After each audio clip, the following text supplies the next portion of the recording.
कहते हैं ना कि घर की दीवारें बहुत कुछ देखती हैं। आज हम आपको एक ऐसे घर की कहानी सुनाते हैं जहां रंग भेद की वजह से दो बहनों के साथ अलग अलग व्यवहार होता है। कविता और सुविता, दो बहुएं, एक ही घर लेकिन दो अलग किस्मत। रसोई में कविता और सुविता दोनों खाना बना रही हैं। सुविता, तुम सब्जी देख लो, मैं खीर बना रही हूँ। हाँ दीदी, बस हो गई।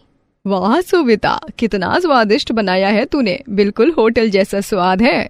हमारी सविता के हाथों में जादू है। इतना बेहतरीन मसाला, लगता है जैसे 5 सितारा होटल का खाना हो।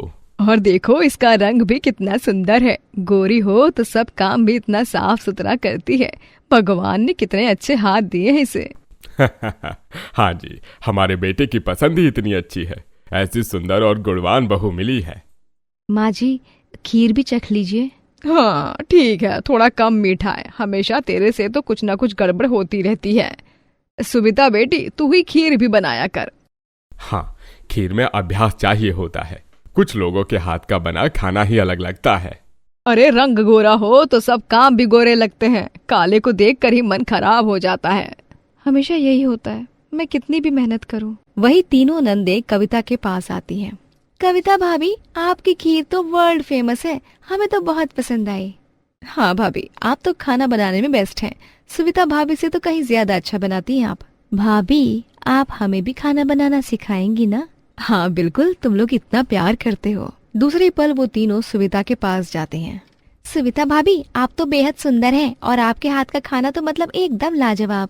भाभी, आपकी सब्जी का स्वाद तो होटल से भी बेहतर है। आप तो बेस्ट शेफ बन सकती हैं। हमारे परिवार में आपकी जैसी सुंदर और प्रतिभाशाली बहू आई है, हम कितने भाग्यशाली हैं। दोनों भाभी से चिकनी चुपड़ी बात करने के बाद रात में तीनों नंदे अकेले में अपनी असलियत में आती हैं। यार, ये कविता कितनी काली और भद्दी है, देखने में घिन आती है। भाई को क्या जरूरत थी इस कोयले से शादी करने की? और कितना खाना बनाने में लगी रहती है, लगता है खुद को कोई महान रसोइया समझती है। असलियत तो ये है कि हमारे घर की नौकरानी भी इससे अच्छा खाना बनाती है। मुझे तो इसे देखकर उल्टी आती है। इतनी काली की रात में दिखाई भी न दे। भाई अंधा हो गया था क्या? और सबसे बड़ी बात, ये समझती है कि हम इसे सम्मान देंगे। हाँ, हम तो सिर्फ मजे लेते हैं, बेवकूफ कहीं की। मैंने कल इसे रसोई में अकेले रोते हुए देखा था। शायद सोच रही होगी कि कोई इसे प्यार नहीं करता, और ये सच भी तो है। बेचारी, सोचो पूरी जिंदगी ऐसे जीना पड़ेगा, कोई इसे गंभीरता से लेता ही नहीं। वैसे बहनों, मुझे लगता है हमें इसका और भी फायदा उठाना चाहिए। ये तो हमारी हर बात मान लेती है। माँ बाबूजी इसके काले रंग की वजह से वैसे ही इससे दूर रहते हैं, तो किसी को कुछ बता भी नहीं पाएगी। बिल्कुल सही, जब तक ये घर में है इसे हम नौकर बना सकते हैं। भाई भी घर में नहीं है तो किसी को कुछ पता भी नहीं चलेगा, और सुविता को हम अपने खेल में शामिल कर लेंगे। अच्छा सुनो, माँ पापा पहले ही सुविता को पसंद करते हैं उसके गोरे रंग की वजह से, क्यों ना हम इसका फायदा उठाएं? मतलब? अरे संपत्ति का जो हिस्सा भैया के नाम है वो कागजात कविता के पास है। हम उन्हें समझाकर अपने नाम करवा लेते हैं और चुपचाप तीनों आपस में बांट लेते हैं। क्या बात है, उस कलूटी को तो कोई सहारा भी नहीं देगा। हम उसे इतना परेशान करेंगे कि वो खुद ही कागज दे देगी। और सुविता, उसे हम मना लेंगे। वैसे भी वो काली कलूटी दिल की बहुत भोली है। कुछ समय बाद तीनों नंदे कविता के पास रोने का नाटक करते हुए आती हैं। भाभी, हमारी शादी में बहुत खर्चा आ रहा है, पापा परेशान है, समझ नहीं आ रहा कि पैसे कहाँ से आएंगे। भाभी, आप तो हमारी बड़ी बहन जैसी हैं, कुछ मदद कीजिए ना आप हमारी। भाभी, बस प्रॉपर्टी के कागजात हमें दे दीजिए, बैंक में कर्ज के लिए चाहिए, बाद में हम आपको वापस कर देंगे। हाँ, लेकिन ये तो तुम्हारे भाई से पूछना चाहिए ना। अरे भाभी, वो तो बाहर हैं और आप बड़ी बहू हैं, तो आपकी बात मानी जाएगी। भाभी, अगर आप नहीं मदद करेंगी तो हमारी शादी टूट सकती है। भाभी प्लीज आप हमारी मदद करिए, आपके अलावा कौन है हमारा? ठीक है, परिवार के लिए तो करना ही पड़ेगा। कविता से कागजात लेने के बाद अब तीनों अपने असली रूप में आ गई। क्या बात है, अब सारी संपत्ति हमारी हो गई। इस काली कलूटी को तो पता भी नहीं चला। कितनी आसानी से फंस गई। अब हम तीनों अमीर हो जाएंगे। अब तो मौज मस्ती का समय है। इस मूर्ख को धन्यवाद भी कहना चाहिए, अपनी संपत्ति हमें दे दी। कागजात देने के बाद कविता को क्या पता था कि प्यार के नाम पर उसके साथ धोखा हो रहा है। अगले दिन रसोई में, कविता भाभी, आज खाना जल्दी बनाइएगा, हमें बाहर जाना है खरीदारी के लिए। और हाँ, हमारे कपड़े भी धो देना, हमारे पास समय नहीं है। भाभी, हमारा कमरा साफ कर देना, मेहमान आ रहे हैं। लेकिन कल तो तुम लोग इतना प्यार कर रही थी, आज अचानक क्या हो गया? अब हमारा मूड नहीं है, और तुम्हारा काला मुंह देखकर तो इच्छा भी मर गई बात करने की। भगवान, मैंने क्या गलत किया है? सिर्फ मेरा रंग काला है, इसीलिए मुझे कोई इज्जत नहीं देता, मैं चाहे जितनी मेहनत करूं। कविता दीदी, मुझे बहुत बुरा लगा जो आपके साथ हुआ। तुम्हारी कोई गलती नहीं है सुविता, तुम बहुत अच्छी हो, बस ये रंग का खेल है। दीदी मैं आपको बताना चाहती हूँ, ननद जी कुछ गलत कर रही हैं, मैंने सुना है। क्या मतलब? वो संपत्ति के कागज वो सच में कर्ज के लिए नहीं चाहिए थे, वो अपने नाम करवाना चाहती हैं। क्या? ये क्या कह रही हो तुम? दीदी मुझे भी शर्म आती है कि मैं उनके साथ मिलकर आपके साथ झूठा व्यवहार कर रही थी। वो मुझे भी समझा रही थी कि आप जलती हैं मुझसे। तुमने भी मुझे धोखा दिया। दीदी मैं बहुत माफी चाहती हूँ, मैं उनकी बातों में आ गई, लेकिन अब मुझसे रहा नहीं जा रहा। आप कितनी अच्छी हैं, हम सब ने कितना गलत किया आपके साथ। सुविता, मैंने तुम सबको अपना परिवार समझा था, लेकिन तुम सबने मिलकर मेरे साथ खेल खेला। दीदी मुझे माफ कर दीजिए, मैं आपको उन कागजातों के बारे में सच बताना चाहती हूँ। जो हो रहा है होने दो सुविता, ईश्वर सब देख रहा है, हिसाब जरूर होगा। कुछ महीने बाद तीनों की शादी की तैयारी पूरे घर में जोर शोर से चलती है। लड़कियों हम अपने मकसद में कामयाब हो गए और अब हम अमीर हो जाएंगे। उस काली को तो पता भी नहीं चला कि कैसे हमने उसे बेवकूफ बनाया। अब हमारी शादियों के बाद अपना घर, अपनी संपत्ति, बेहतरीन जिंदगी होगी। समय बदला और तीनों नंदों की शादी हो गई। अब उन्हें अपने किए का फल मिलने वाला था। नीता यार मैं परेशान हूँ, यहाँ सब मुझे काली विया कहकर बुलाते हैं, मेरी हर छोटी छोटी कमियों को गिनाते हैं, मैं बहुत दुखी हूँ। दीदी मेरे साथ भी यही हो रहा है, यहाँ की अकेली बहू मुझसे जलती है, पीठ पीछे कहती है गोरी को कुछ भी नहीं आता, बस मुंह की चिकनी है, अकल तो पैसे की नहीं है। दीदी मुझे बहुत गुस्सा आ रहा है अपने ऊपर, हमने कविता भाभी के साथ कितना गलत किया था, हमारे साथ आज वही हो रहा है। हाँ यार बिल्कुल वही शब्द जो हमने भाभी के लिए इस्तेमाल किए थे, काली भद्दी, वही सब सुनने को मिल रहा है। यार हमने उनके साथ नौकरों की तरह बर्ताव किया था, अब समझ में आया कि कैसा लगता है ऐसा करने पर। दीदी मुझे याद आ रहा है कि कैसे हमने भाभी को झूठा प्यार दिखाकर सारी संपत्ति छीनी थी। हमने सिर्फ उनकी संपत्ति नहीं, उनकी खुशी, उनका विश्वास, उनकी प्रतिष्ठा, सब कुछ छीन लिया। और सुविता भाभी को भी हमने इस्तेमाल किया था। अब मुझसे रहा नहीं जा रहा है। चलो वापस चलकर सब सच बता देते हैं और माफी मांगते हैं। हमें अपनी सारी गलतियां मानकर भाभी से क्षमा मांगनी चाहिए। तीनों नंदे घर वापस आकर कविता के सामने घुटनों पर बैठ जाती हैं। कविता भाभी हमसे बहुत बड़ी गलती हुई, हमने आपके साथ बहुत गंदा व्यवहार किया, हम बहुत शर्मिंदा हैं। भाभी जो संपत्ति के कागज हमने लिए थे वो ये रहे, हमने आपके साथ गलत किया, आपसे झूठ बोलकर। भाभी आज जब हमारे साथ वही हो रहा है जो हमने आपके साथ किया, तब जाकर एहसास हुआ कि रंग कोई भी हो, दुख तो एक ही जैसा लगता है। गलती इंसान से होती है, लेकिन उसे मान लेना बड़प्पन है। तुम लोगों ने जो एहसास किया है वही सबसे बड़ी बात है। बेटी कविता, मुझसे भी गलती हुई है, तू भी मेरी बेटी है। रंग से इंसान नहीं, दिल से इंसान बनता है, मुझे भी माफ कर दे। मैं तो बस आपके प्यार की भूखी थी, मुझे और कुछ नहीं चाहिए था। जो बीत गया उसको भूल के हम आगे बढ़ते हैं। बहू तेरे रंग की वजह से हमने तुझे बहुत भला बुरा कहा, लेकिन दिल तुम्हारा हीरा है। हाँ भाभी, हम तीनों बहनों को भी अपनी बहन समझ के माफ कर दो। वो तो मैंने कब का कर दिया तुम लोगों को। और रही बात बहन की, सुविता की तरह मैंने हमेशा तुम लोगों को अपनी बहन ही माना है। और इस तरह इस घर में प्यार की जीत हुई, क्योंकि सच्चे रिश्ते रंग से नहीं दिल से बनते हैं। जब हमारे साथ वही होता है जो हम दूसरों के साथ करते हैं, तब जाकर हमें अपनी गलतियों का एहसास होता है। गर्मियों की चिलचिलाती धूप के बाद आखिरकार बारिश भी आ गई, लेकिन राज और उसके पिता रमेश के लिए ये खुशी की बारिश नहीं, बल्कि परेशानी की बूंदें लेकर आई थीं। पापा जी देखिए ना, फिर से छत से पानी टपक रहा है, रसोई की दीवार भी गिरने लगी है। चलिए कहीं दूसरी जगह बैठ जाते हैं, वरना यहां भीग जाएंगे। बेटा राज क्या करूं, 30 साल फैक्ट्री में काम करके भी सिर्फ 8,000 रुपए मिलते हैं। तेरी आमदनी भी इतनी नहीं है। महंगाई में खाना दवा निकालने के बाद कुछ बचता ही नहीं है। अपनी पूरी जिंदगी में मैं तुम्हें पक्का घर भी नहीं दे सका।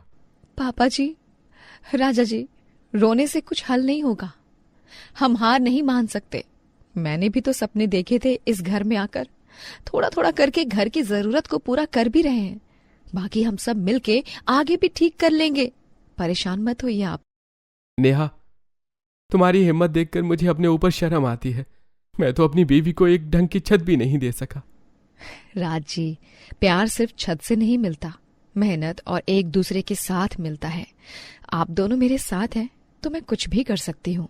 अगली सुबह नेहा ने देखा कि फैक्ट्री से राज के साथ कुछ फटे हुए मैगी के पैकेट और टूटी पेप्सी की बोतलें आई थीं। नेहा के मन में कुछ अलग ही चल रहा था। राज जी, ये सब क्या है?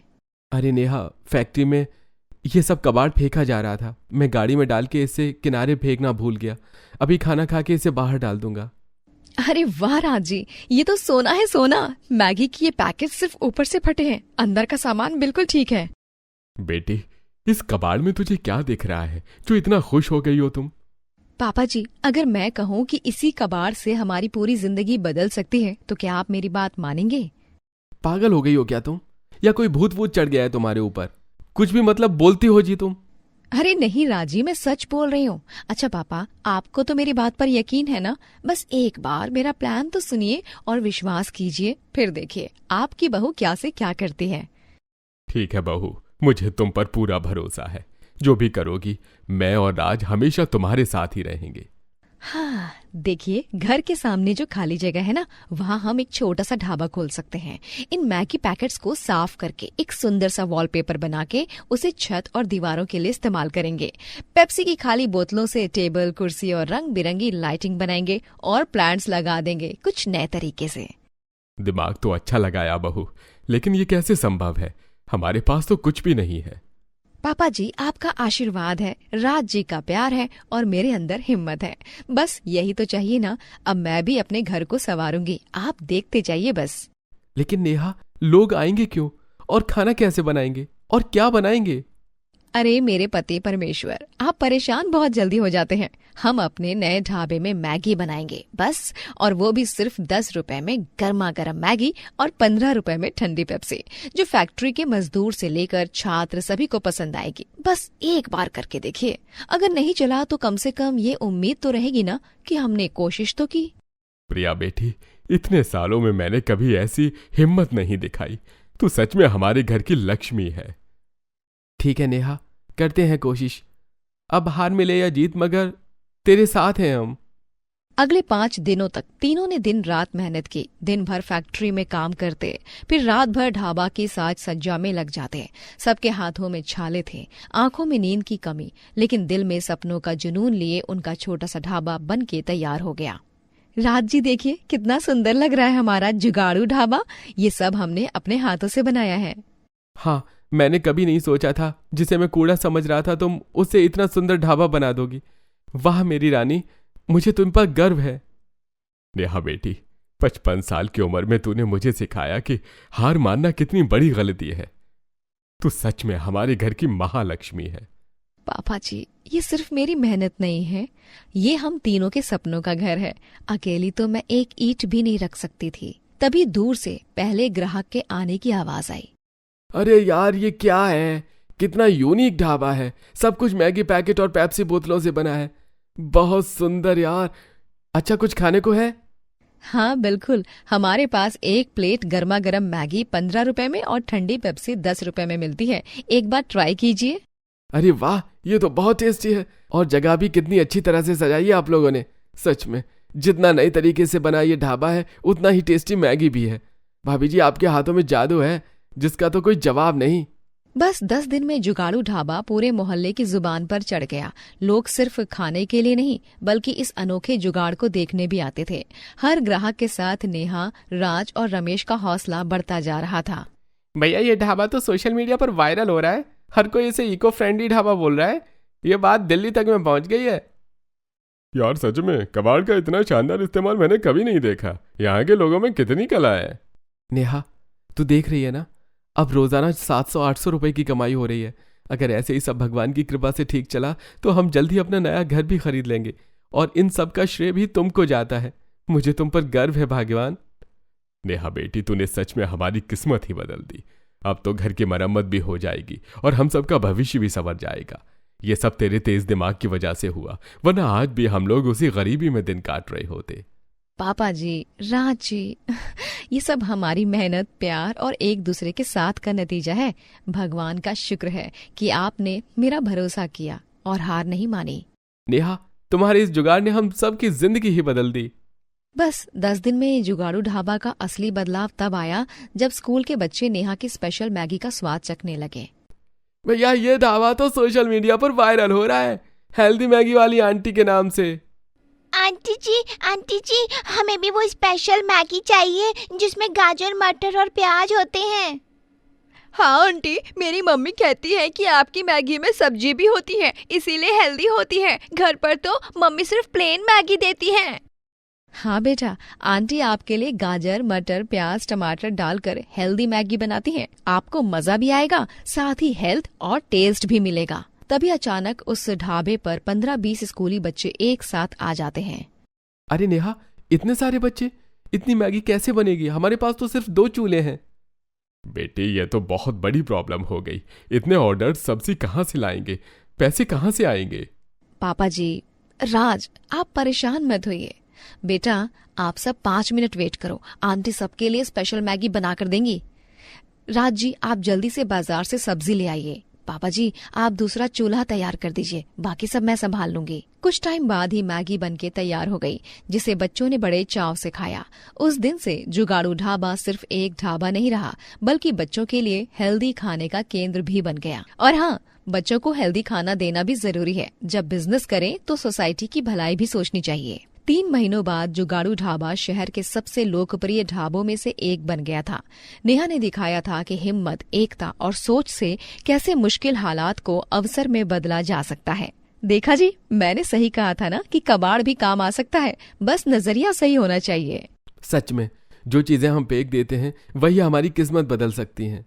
गरीबी कोई शर्म की बात नहीं है, शर्म की बात है कोशिश ना करना, हार मान लेना।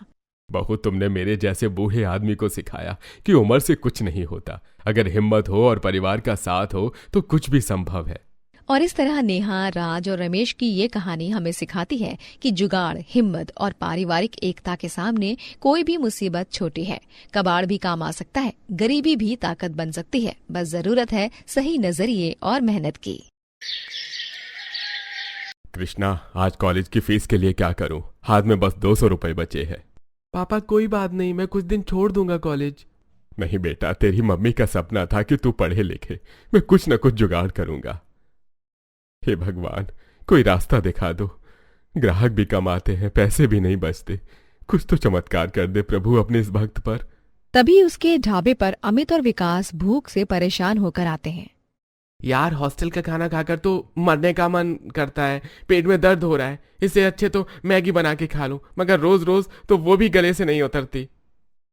हाँ भाई, घर जाने का मन करता है, मम्मी का खाना बना याद आ रहा है। आओ बेटा, क्या हुआ? बहुत परेशान लग रहे हो। अंकल, हम हॉस्टल में रहते हैं, वहां का खाना अब क्या ही बताऊं आपको। खाने का अपमान होगा अगर ज्यादा बुराई की तो, लेकिन उस खाने से अच्छा मैं भूखा रह लूं। बेटा, समझ गया, घर के खाने को मिस कर रहे हो ना। चलो बैठो, कुछ खिलाता हूं तुम लोगों को। अंकल, हमारे पास ज्यादा पैसे नहीं है। पैसे की बात मत करो, पहले पेट भरो। रामदास अपने हाथों से दाल, चावल, चटनी, रोटी, अचार और सलाद सब लेकर उन्हें परोसता है। पहले कौर लेते ही उनकी आंखें नम हो जाती हैं। अंकल, ये तो बिल्कुल घर जैसा स्वाद है। बेटा, जब से मेरी पत्नी गुजरी है मैंने उसकी रेसिपी सीखी है अपने बेटे कृष्णा के लिए, लेकिन अब ये प्यार तुम्हारे लिए भी है। अंकल, आपने इतना प्यार से क्यों बनाया? हम तो अजनबी हैं। अजनबी कौन होता है बेटा? भूखा पेट सबका एक ही होता है, और माँ की याद भी। पापा, इन भैया को भी मम्मी जैसा लगा खाना? हाँ बेटा, प्यार का स्वाद सभी को एक सा लगता है। वहीं अगले दिन अमित और विकास वापस उसके ढाबे पर आते हैं। अंकल, कल रात से हमने आपका खाना याद किया, क्या आप हमारे लिए लंच बॉक्स बना सकते हैं? Lunch box? पर बेटा, मैं तो सिर्फ यही खाना बनाता हूँ। अंकल, हमें हॉस्टल में ले जाना है, रोज यहाँ आना मुश्किल है। ठीक है बेटा, तुम नहीं आ सकते तो मैं ही तुम लोगों को रोज खाने का डिब्बा पहुंचा दूंगा। थैंक यू अंकल, आप तो इस अनजान शहर में मेरे पिता की तरह हैं।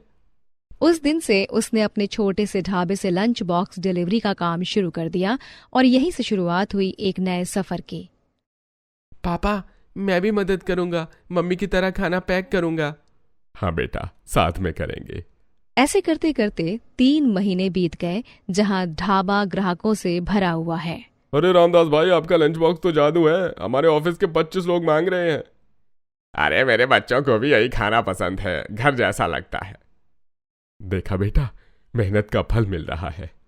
पापा, आप तो रोज 200 लंच बॉक्स बना रहे हैं। अंकल, आप तो फेमस हो गए हैं, लेकिन अब वही 30 रुपए लेते हैं। बेटा, मैं कमाई करने के लिए नहीं, पेट भरने के लिए ये काम करता हूँ। लेकिन कहते हैं ना कि सफलता हर किसी को हजम नहीं होती। वहीं 1 साल बाद ही रामदास के व्यवहार में बदलाव आने लगा। हाँ हाँ, लंच चाहिए तो ऑर्डर कर दो, 50 रुपए हो गए हैं अब। पापा, आप इतने सख्त क्यों हो गए हैं? पहले तो इतना प्यार से बात करते थे। अब हम छोटे ढाबे वाले नहीं रहे कृष्णा, बड़ा बिजनेस है, थोड़ा सख्ती दिखानी पड़ती है।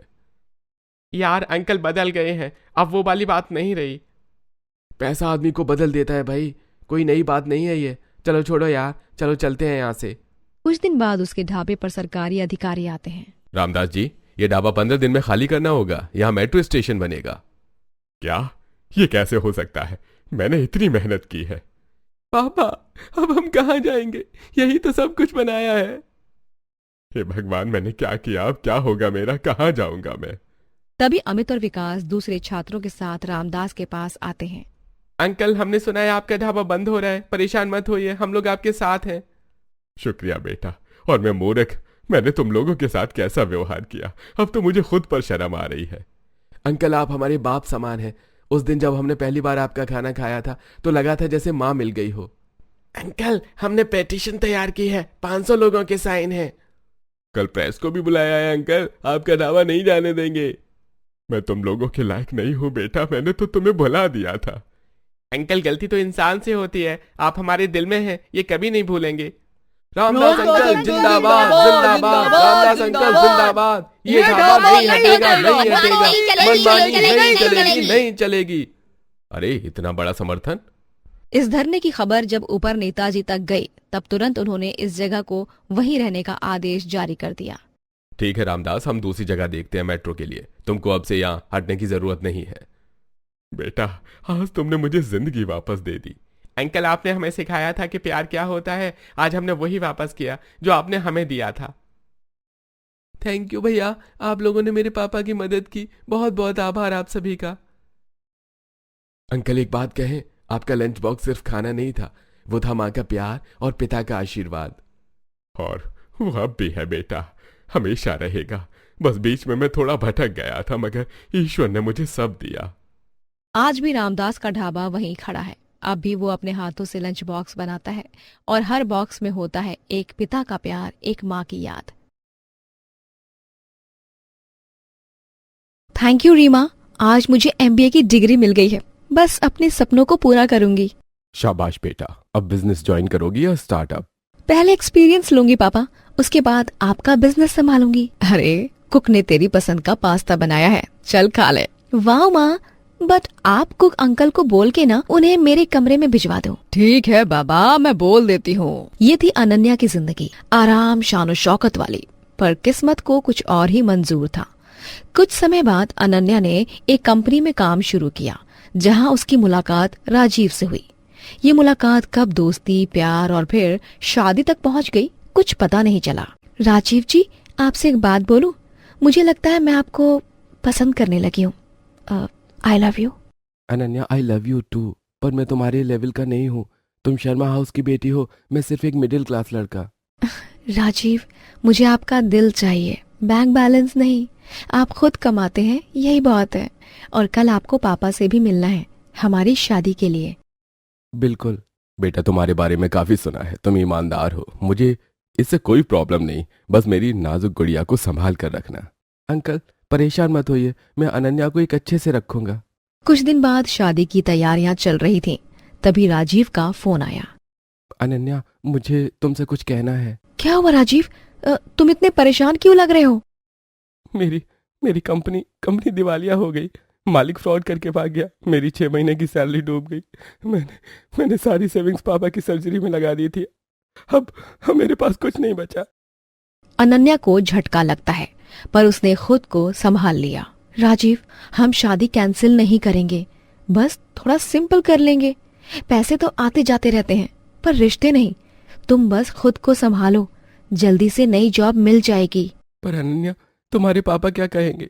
तुम्हारा ग्रैंड वेडिंग? सब समझ जाएंगे, तुम चिंता मत करो। शादी के बाद पहली रात जब अनन्या ससुराल आई तो सजे धजे घर की उम्मीद थी, लेकिन 2 कमरों के टूटे फूटे मकान, गिरती दीवारें और एक कोने में पुराने बर्तनों का ढेर देखकर उसका दिल बैठ गया। फिर भी चेहरे पर मुस्कान लेकर वो अंदर आई। देखो बहू, तुम इस घर में नई हो, और अमीर घर से आई हो तो मैं पहले ही बता देती हूँ कि हर चीज मेरे हिसाब से होगी। तुम्हारे बाप की तरह अंधा पैसा नहीं है हमारे पास यूं ही उड़ाने को, समझी? यहाँ तो तेरे मायके जैसी चमक दमक नहीं मिलेगी। अम्मा जी, आप मेरे बाबूजी को बीच में क्यों ला रही हैं? और वैसे भी घर तो वही होता है जहाँ प्यार हो। चमक दमक से घर नहीं बनते, रिश्तों से बनते हैं। वाह भाभी, कितनी फिलॉसफी है आप में। चलो देखते हैं कितने दिन टिकती हो यहाँ। हमारे भाई को तो तुम्हारे बाप ने सिर्फ इसलिए दामाद बनाया क्योंकि सुंदर है, वरना हम जैसे गरीबों से कोई रिश्ता थोड़े करता है। दीदी, मेरे पापा ने राजीव जी को इसलिए चुना क्योंकि उनमें ईमानदारी है, मेहनत करने की चाह है। गरीबी कोई गुनाह नहीं, बल्कि हार मान लेना गुनाह है। अगली सुबह अनन्या ने किचन में कदम रखा। गंदे बर्तनों का अंबार, 3 दिन पुराना बासी खाना और कोने में काले धागे, नींबू मिर्च के टोटके लटके हुए थे। सुन बहू, आज से सारा काम तेरा। कमला का बच्चा है, उसे आराम चाहिए। और हाँ, ये टोटके मत छूना, पंडित जी ने कहा है इन्हीं से घर में बरकत आती है। अम्मा, मैं सारा काम कर लूंगी, पर एक बात समझ लीजिए, बरकत मेहनत से आती है, टोटकों से नहीं। और अगर घर को सही तरीके से चलाना है तो सबको मिलकर काम करना होगा। ये सुनो अम्मा, पहले ही दिन से हमें उपदेश दे रही है। रानी बनकर आई है क्या? हमारी गरीबी पर तरस खा रही है? दीदी, मैं किसी पर तरस नहीं खा रही। मैं बस ये चाहती हूँ कि इस घर में सबकी इज्जत हो, सबका योगदान हो। राजीव जी काम ढूंढने निकलेंगे तो घर की औरतें घर संभालेंगी। यही तो होता है परिवार में। अनन्या, तुम नहीं समझोगी, यहाँ बरसों से ऐसे ही चल रहा है। तो अब बदलेगा। राजीव जी, आप मेरे पति हैं। अगर आपने हार मान ली तो ये घर कभी नहीं सुधरेगा। कल सुबह आप नौकरी ढूंढने निकलेंगे बस। अगले हफ्ते अनन्या ने पूरे घर की कमान संभाल ली। उसने सारे फालतू टोटके फेंक दिए, घर को साफ किया, पुराना कबाड़ बेचा और उस पैसे से राशन लाई। सास ननद की शिकायतों को नजरअंदाज करते हुए उसने राजीव को रोज सुबह 6 बजे उठाया। उठिए, आज फिर 3 जगह इंटरव्यू है। और हाँ, ये लीजिए आपका इस्त्री किया शर्ट और टाई। अनन्या, मैं नहीं कर पाऊंगा। मुझसे हर जगह ना नहीं सुनी जाती अब। तो क्या हुआ? असफलता सफलता की सीढ़ी है। मेरे पापा ने मुझे सिखाया है, जो हारता नहीं वो जीतता है। और मुझे आप पर पूरा भरोसा है। दूसरे कमरे में सुलोचना देवी ने सुना और ताना मारा। अरे वाह, बड़ी सयानी बन रही है। अपने बाप के पैसे पर इतराती है। देखती हूँ कब तक चलाती है ये नाटक। अम्मा जी, मेरे पापा के पैसों पर नहीं, मुझे उनके दिए संस्कारों पर गर्व है। और हाँ, ये नाटक नहीं है, ये बदलाव है। अगर आप भी साथ दें तो घर जल्दी संवरेगा। मुझे मत सिखा, मैं तेरी उम्र में 3 बच्चे पाल चुकी थी। और मैं आपका सम्मान करती हूँ। और वैसे भी अम्मा, समय के साथ सोच भी बदलनी पड़ती है। चलिए, आज मैं आपके लिए खीर बनाऊंगी, बिना किसी टोटके के। हाँ हाँ, जा बना, मुझे तो बस खाने से मतलब है। 3 महीने बीत गए। राजीव को आखिरकार एक छोटी सी जॉब मिल गई। वो रोज समय पर ऑफिस जाने लगा, घर में पैसे आने लगे। लेकिन सुलोचना और कमला का व्यवहार नहीं बदला। भाई, ये तेरी बीवी ने तुझे कुछ खिला दिया क्या? पहले तो तू घर में पड़ा रहता था, अब उसकी चाकरी कर रहा है। बस कमला, अनन्या ने मुझे जिंदगी दी है। उसने मुझ में वो हिम्मत भरी जो तुम लोगों ने छीन ली थी। अब मैं बदल रहा हूँ और ये घर भी बदलेगा। सुलोचना देवी को पहली बार लगा कि उनका बेटा सच में बदल रहा है, पर उनकी अकड़ अभी भी बाकी थी। हाँ हाँ, बहू का जादू चढ़ गया है तुम पर देखती हूँ कब तक चलता है ये। अम्मा, मुझे पता है आप राजीव जी से बहुत प्यार करती हैं, पर प्यार ताने देने से नहीं, हौसला देने से जताया जाता है। आप चाहे तो ये घर स्वर्ग बन सकता है। सुलोचना की आंखों में पहली बार नमी आई।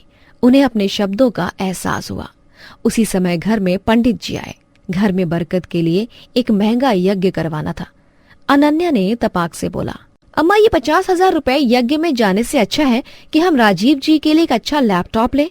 उनका काम बढ़ेगा तो घर में खुद ही बरकत आएगी। तू मुझे सिखाएगी कि क्या करूँ? पंडित जी आप बताइए, बिना यज्ञ के घर में सुख आएगा? बेटी सही कह रही है माताजी। भगवान को मेहनत और ईमानदारी से ज्यादा प्रिय कुछ नहीं। यज्ञ से अच्छा है बेटे की भलाई में पैसे लगाएं। सुलोचना चौंक कर रह गई। अनन्या ने धीरे से उनका हाथ थाम लिया। अम्मा, मैं आपकी आस्था का अपमान नहीं कर रही, बस इतना कह रही हूँ, भगवान भी उन्हीं की मदद करते हैं जो खुद अपनी मदद करते हैं। 6 महीने में राजीव की मेहनत रंग लाई। उसे प्रमोशन मिला, सैलरी दोगुनी हुई। अनन्या ने घर का पूरा हिसाब संभाला। घर में रंग रोगन हुआ, नए फर्नीचर आए और सबसे बड़ी बात, झगड़े कम हो गए। बेटा, तूने सच में जादू कर दिया। न तंत्र मंत्र, न टोने टोटके, सिर्फ तेरे प्यार और समझदारी ने इस घर को बदल दिया। हाँ अम्मा, प्यार का जादू, और ये जादू हर किसी के पास है, बस इस्तेमाल करने की जरूरत है। अनन्या, तुमने मुझे सिर्फ नौकरी नहीं दिलाई, तुमने मुझे मैं खुद से मिलवाया। तो मेरी पत्नी नहीं, मेरी ताकत हो। 2 साल बाद राजीव की अपनी छोटी सी कंपनी खुली। सुलोचना देवी अब पूरे मोहल्ले में अपनी बहू की तारीफ करती। कमला भी अपने ससुराल लौट गई और अनन्या वो वही थी, संस्कारी, मेहनती और प्यार से घर बसाने वाली बहू, जिसने अब अपने पापा का बिजनेस संभाल लिया था। मेरी बहू से बेहतर कोई नहीं है। वो अमीर घर से आई पर घमंड कभी नहीं किया। उसने हम गरीबों को अमीर बना दिया, दिल से और दौलत से भी। देखा, जब मन में प्यार हो, हाथ में मेहनत हो, तो किस्मत खुद पलट जाती है। सच्ची अमीरी धन में नहीं, संस्कारों में होती है। और एक समझदार बहू वही है जो ससुराल को मायके से भी प्यारा बना दे। जानकी जो एक मुंहफट और बेबाक लड़की होती है। जानकी की शादी त्रिपाठी परिवार के इकलौते लड़के से होती है। सुनीता अपने परिवार के साथ घर की नई नवेली बहू जानकी का स्वागत करती है। माँ जी, मैं बहुत खुशकिस्मत हूँ कि मेरी शादी यहाँ हुई है। आप लोगों की सच्चाई और अच्छाई के बारे में बहुत सुना है, और मैं तो वैसे भी गांधी जी के नक्शे कदम पर चलती हूँ। जानकी बेटा, घर में तुम्हारा स्वागत है। अभी तुम हमारे घर में नई हो, तुम्हें यहाँ की रीति रिवाज परंपरा पता नहीं है, पर हमारी सारी परंपराएं तुम्हें सीखनी होंगी। जी माँ जी, मैं पूरी ईमानदारी से सीखने की कोशिश करूँगी, और कहीं अगर मुझसे भूल चूक हो जाए तो आप सब लोग हो ना मेरी मदद के लिए। हाँ बहू, हम सब हमेशा तेरे लिए खड़े हैं। तुझे किसी भी चीज़ की ज़रूरत लगे, कभी कुछ समझ ना आए, तो हम लोग हैं ना हमेशा तेरे साथ। बस फिर और क्या चाहिए माँ जी, जब मेरा परिवार मेरी मदद कर रहा है तो। थोड़ा समय लगेगा, लेकिन धीरे धीरे मैं समझ ही जाऊंगी। आज से तुम त्रिपाठी परिवार की इज्जत संभालोगी। गांधी जयंती का फंक्शन बहुत बड़ा होता है हमारे यहाँ। हम हर त्योहार, देश के प्रति सम्मान, किसी भी चीज़ में कोई कमी नहीं रखते हैं, और अब यही उम्मीद हमें तुमसे भी है बहू। पापा जी, हम आपकी उम्मीद पर खरे उतरने की पूरी कोशिश करेंगे। जानकी अब अपने नए ससुराल आ चुकी थी और धीरे धीरे अपने ससुराल को समझने की कोशिश करती है। हर चीज को समझती है। कुछ दिनों बाद नए कपड़े और खाने का काफी ज्यादा सामान, सब कुछ जानकी की ननंद लेकर आती है। भाभी, ये देखो, आपको ये साड़ी कैसी लग रही है? और 100-200 लोगों के लिए इतना सामान बहुत होगा ना? लेकिन ये सब कुछ घर में है क्या? अरे भाभी, आपको पता नहीं क्या, हमारे घर में गांधी जयंती बहुत अच्छे से मनाते हैं, और घर में ही नहीं बल्कि हम तो मोहल्ले में भी मनाते हैं। अच्छा, लेकिन इन सब में तो काफी खर्चा हो जाता है। मोहल्ले वाले मिलके मनाते होंगे ना, क्योंकि इतने पैसे अकेले हम ही थोड़ी लगा सकते हैं। अरे भाभी, सब कुछ हम ही करते हैं। ये तो अभी कुछ नहीं है, लोगों को गिफ्ट देना, साज सजावट सब कुछ होगा। और इसमें लगभग खर्चा कितना हो जाता है? ज़्यादा नहीं, 1-2 लाख, ये तो मेरी नज़र में है। शायद इससे ज़्यादा ही होता होगा। हाँ, ये ज़्यादा नहीं है। अरे ये बहुत ज़्यादा है। गांधी जी का तो मैं भी सम्मान करती हूँ, लेकिन गांधी जी नोट में ही अच्छे लगते हैं, उनके ऊपर इतने नोट उड़ने में नहीं। अरे भाभी, आप भी ना, हम जो चीज़ इतने सालों से करते हैं वो करेंगे ना। और आपको नहीं पता, लेकिन जब भी हम ऐसे करते हैं तो हमारा मोहल्ले में नाम भी बहुत होता है। सब हमारी बहुत वाहवाही भी करते हैं। अरे बस वाहवाही के लिए ये सब? नहीं, वो तो हमें भी अच्छा लगता है। भाभी, आप भी ये क्या लेकर बैठ गई? अरे गांधी जयंती आने वाली है, बहुत काम पड़े हैं, आपको मेरी मदद करनी है। कुछ तो गड़बड़ है। ये सिर्फ दिखावा लग रहा है। इतने पैसे कौन खर्च करता है भला? अब सीधा सीधा तो पूछ नहीं सकती, अगर पूछ भी लिया तो कोई जवाब नहीं देगा। हम काफ़ी ज़रूरतमंद लोगों की मदद भी करते हैं। अच्छा, वो कैसे? अरे भाभी, बड़े बड़े अनाथालय से लोग आते हैं, हम उन्हें भी चैरिटी देते हैं, फंड देते हैं। वैसे लोगों को भले ही लगे कि हम ये सब दिखावा कर रहे हैं, पर हम जानते हैं कि ये कोई दिखावा नहीं है, बल्कि ये हमारी इच्छा है। ये तो बहुत अच्छी बात है, लेकिन अच्छा भाभी, ये फ़ोन थोड़ा बिजी है, मत पूछना। इस पर बार बार कॉल आ रहे हैं, मुझे तो काफ़ी काम है, पर आप किसी का कॉल आए तो फ़ोन मत उठाना। फ़ोन सबका है और हम इतना बड़ा प्रोग्राम कर रहे हैं, अगर किसी ने काम के लिए फ़ोन किया तब तो उठाना ही पड़ेगा ना। नहीं भाभी, आप रहने दीजिएगा, घर में से किसी को बोल दीजिएगा, वो बात कर लेगा। अच्छा, मुझे बहुत काम है, अभी मैं जा रही हूँ, आप अपनी साड़ी देख लीजिएगा। जानकी को अपने ससुराल वालों की इस हरकत पर अब शक होने लगता है और वो अकेले में खुद से बात करते हुए कहती है, इतना बड़ा प्रोग्राम, वो भी आज के समय में। आज तो कोई किसी को मुफ्त में पानी तक नहीं देता, और यहाँ इतना बड़ा प्रोग्राम, वो भी इतना आलीशान। वैसे मुझे पता तो नहीं है कि सच में कोई गड़बड़ है या नहीं, लेकिन मेरा अनुभव तो यही कह रहा है और मैं गांधी जी के रास्ते पर ही चली हूँ, तो अब मुझे सच का पता लगाना ही पड़ेगा। पता तो चले आखिर माजरा है क्या। जानकी अपने शक को पक्का करने या फिर उसे मिटाने के लिए अब और इस बारे में पता करने लगती है। रात के समय जानकी अपनी ननंद के कमरे में चुपके से जाती है। ये हो गया दीपा का फोन हैक। अब इसमें जो भी मैसेज आएंगे वो सब मुझे पता चल जाएंगे। तभी वहां दीपा आ जाती है। भाभी, आप यहाँ क्या कर रही हो? सब ठीक है ना? बस सच पता करना है। भाभी, क्या हुआ? अरे हाँ, सब ठीक है। अच्छा, मैं चलती हूँ। जानकी को दीपा के फोन से सच पता चल जाता है कि उसका परिवार का चैरिटी फंड असली में गांधी गैलेरिया बनाने के लिए छुपाया जा रहा है, ना कि कोई नेकी का काम हो रहा है। अच्छा, तो ये बात है। यहाँ तो दाल काली नहीं बल्कि मेरे ससुराल वालों की ही शक्लें काली हैं। जानकी को सब पता चल जाता है और अब वो इस बारे में और जानकारी इकट्ठा करने लगती है। पड़ोसन मीरा के पास जाती है। आंटी सुनिए, गांधी जयंती का फंक्शन कैसे आयोजित होता है? वो दरअसल मेरे ससुराल वाले करते हैं। मैं तो नई बहू हूँ, मुझे ज़्यादा पता नहीं है ना। अरे बेटा, सब सोचते हैं कि चैरिटी हो रही है, पर असली पैसा त्रिपाठी गैलेरिया में जा रहा है। पता सबको होता है, लेकिन कोई बोलता नहीं है। जानकी को आस पड़ोस के लोगों से कई सारी बातें पता चलती हैं। शाम का समय जानकी अपने घर के नौकर रामू के पास जाती है। आज पापड़ का टेस्ट थोड़ा ऑफ है, रेसिपी गायब है।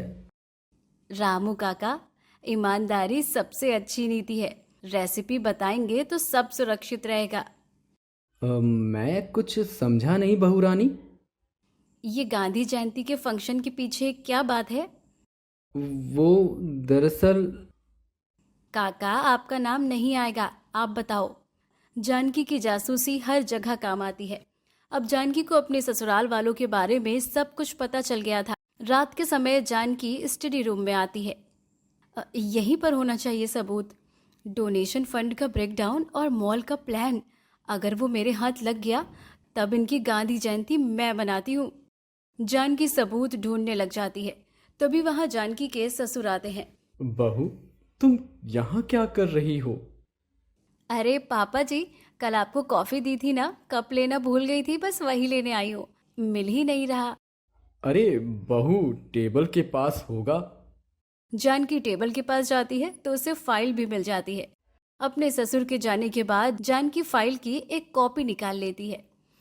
ये देखो, मिल गया सबूत भी। भले ही ये मेरे ससुराल वाले हैं, लेकिन मैं गलत और सही में फर्क जानती हूँ, और यहाँ ये लोग गलत है। मेरा फर्ज है गलत को सही रास्ता दिखाना। जिस दिन की वजह से ये सब हो रहा था, अब वो दिन भी आ जाता है। आज गांधी जयंती थी।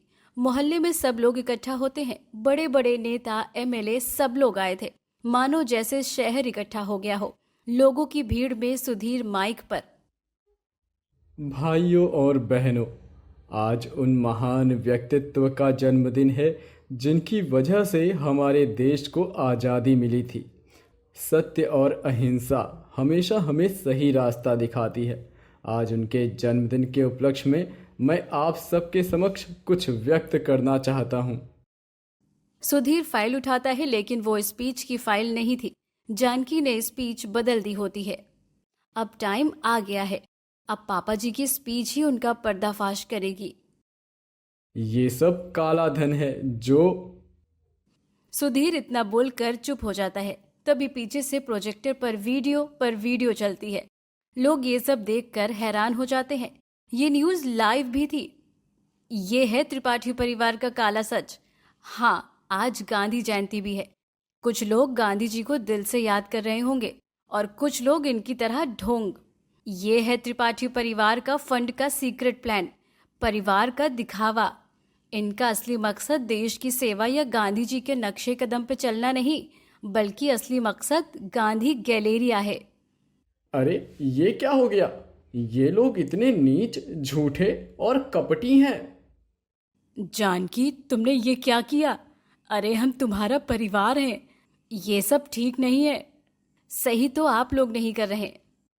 बेटा, आज तुम्हारी वजह से ही ऐसे देशद्रोही लोगों का पर्दाफाश हुआ है। हमारे देश में रहकर भी ये हमारे देश को ही खोखला कर रहे हैं। ये देश हमारा है, इसीलिए सही के लिए आवाज उठाना भी हमारा ही कर्तव्य है। तभी वहां पुलिस आती है। त्रिपाठी परिवार जो शर्म से खड़ा था, उनकी चप्पल, गांधी टोपी सब उतरवाई जाती है। बहू, हमारी इज्जत, मान, सम्मान, पैसा, रुतबा सब तुम्हारी वजह से। बापू ने कहा था सत्याग्रह करो, और मैं बन गई सत्याग्रही। झूठ चाहे कितना बड़ा हो, एक सच बोलने वाली बहू उसे हिला सकती है। अपने ससुराल में बदलाव लाना भी संभव है। जानकी अपने घर की छत पर खड़ी होती है, हाथ में चरखे वाली चैन, हवा में बादल उड़ते हुए। वो परिवर्तन पहले स्वयं बने जो आप दुनिया में देखना चाहते हैं। बुराई पर अच्छाई की जीत। जानकी अपने ससुराल वालों के खिलाफ खड़ी हुई और आखिरकार जीत सच्चाई की होती है। मॉरल: झूठ कितना भी बड़ा हो और उस पर कितने ही पर्दे क्यों न हो, लेकिन सच्चाई के आगे कभी नहीं टिकता। आखिरकार जीत हमेशा सच्चाई की ही होती है।